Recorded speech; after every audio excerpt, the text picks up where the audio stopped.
জনপ্রিয় অভিনেতা ও সাংবাদিক হাসান মাসুদ অসুস্থ হয়ে সোমবার রাতে রাজধানীর একটি হাসপাতালে ভর্তি হয়েছেন। হঠাৎ প্রচণ্ড মাথা ব্যথা ও খিঁচুনি দেখা দিলে তাকে দ্রুত হাসপাতালে আনা হয়। পরীক্ষা নিরীক্ষার পর চিকিৎসকরা জানান তিনি ইসকেমিক স্ট্রোকে আক্রান্ত হয়েছেন এবং মাইল্ড হার্ট অ্যাটাকও করেছে। হাসপাতালে ব্যবস্থাপনা পরিচালক ডক্টর আশিস কুমার চক্রবর্তী জানিয়েছেন, হাসান মাসুদ বর্তমানে নিউরোলজিস্ট, কার্ডিওলজিস্ট ও ক্রিটিক্যাল কেয়ার ইউনিটের চিকিৎসকের তত্ত্বাবধানে রয়েছেন।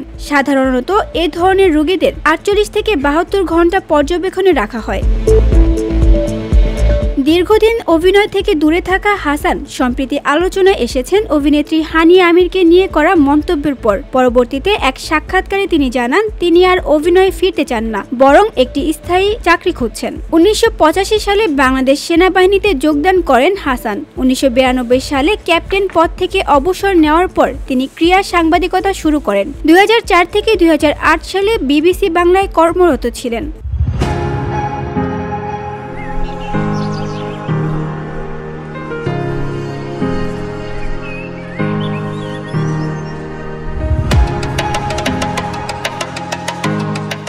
সাংবাদিকতা ছাড়ার পর মোস্তফা সরোয়ার ফারুকের ব্যাচেলর চলচ্চিত্রের মাধ্যমে অভিনয়ে অভিষেক ঘটে। এরপর তিনি মেড ইন বাংলাদেশ সিনেমা এবং একের পর এক জনপ্রিয় টেলিভিশন নাটকে কাজ করে দর্শকদের মন জয় করেছেন। তার উল্লেখযোগ্য নাটকগুলোর মধ্যে রয়েছে হাউসফুল, ট্যাক্সি ড্রাইভার, এফডিসি, বউ, খুনসুটি, গ্রাজুয়েট, রঙের দুনিয়া, আমাদের সংসার, গনি সাহেবের শেষ কিছুদিন, বাতাসের ঘর ও প্রভাতী সবুজ সংঘ।